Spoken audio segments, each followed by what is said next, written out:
Et salut à tous pour ce deuxième jour à Osaka. Aujourd'hui, je vais vous montrer un petit peu le quartier de mon hôtel. C'est un quartier super typique avec des petites ruelles, plein de petits restaurants, tout ça. Super mignon.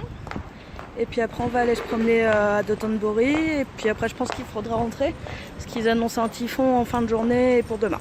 Voilà!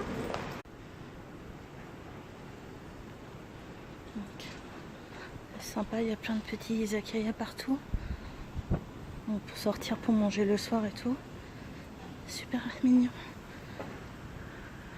J'ai vraiment un coup de cœur pour ce quartier. Bon, clairement Osaka comparé à Tokyo, c'est un peu crade, un peu décati, mais ça a vraiment plus de charme, je trouve.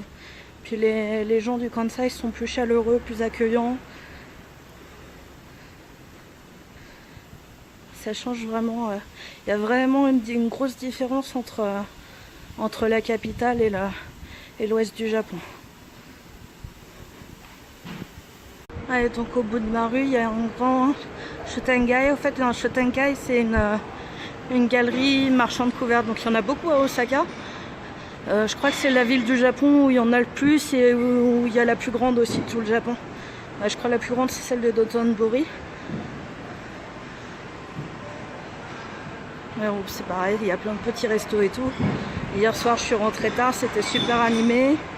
Il y avait des gens qui chantaient dans la rue et tout. Parce qu'Osaka, contrairement à Tokyo, c'est une ville assez jeune. Il y a beaucoup d'étudiants. Le soir, c'est bien vivant et tout.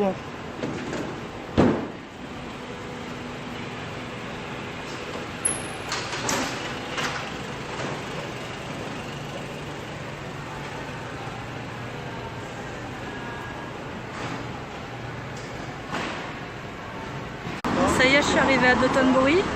Donc Dotonbori, en fait, c'est un grand quartier, il y a plusieurs avenues. Et c'est en gros le quartier le plus touristique d'Osaka.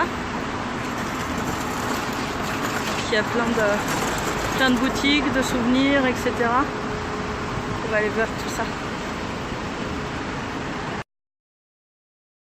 Ça y est, on est arrivé donc à la rivière. Et en fait, la partie touristique, c'est la base que vous voyez de l'autre côté de l'autre pont. Normalement, il y a le signe Glico et tout. Donc je vais aller voir par là-bas. Parce que je suis pas au bon endroit en fait. Voilà, à tout de suite.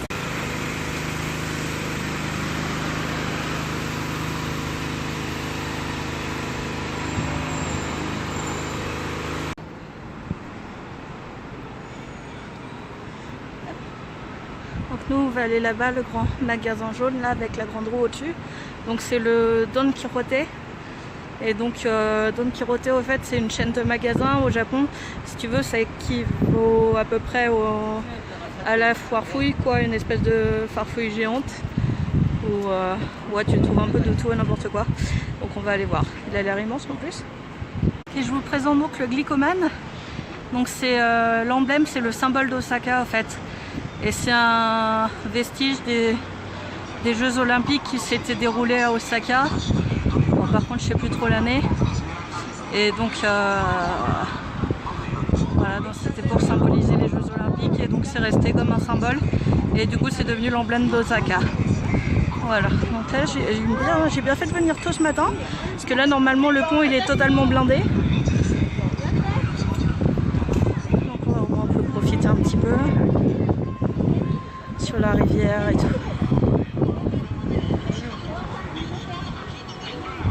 Après j'espère la boutique va être ouverte parce que je suis venue tellement tôt que je suis pas sûre que ce soit ouvert. Donc voilà, après tu as les grandes Shotengai qui partent. T'en as une là. Et la plus grande du Japon elle est de l'autre côté au fait. Elle fait plus de 2 km de long. Pour l'allée principale. Après tu as encore des allées secondaires sur les côtés. Le quartier en lui-même il est plutôt joli hein. Franchement. Donc voilà, nous on va là. Et je pense que je vais arrêter ma vidéo ici pour aujourd'hui. Parce que je vais juste aller voir si c'est ouvert et faire 2-3 achats. Et puis après je vais me rentrer parce qu'il commence à y avoir du vent et tout. Donc voilà. Donc demain s'il y a cyclone, je pense pas que je filmerai. Et donc je vous dis à après-demain.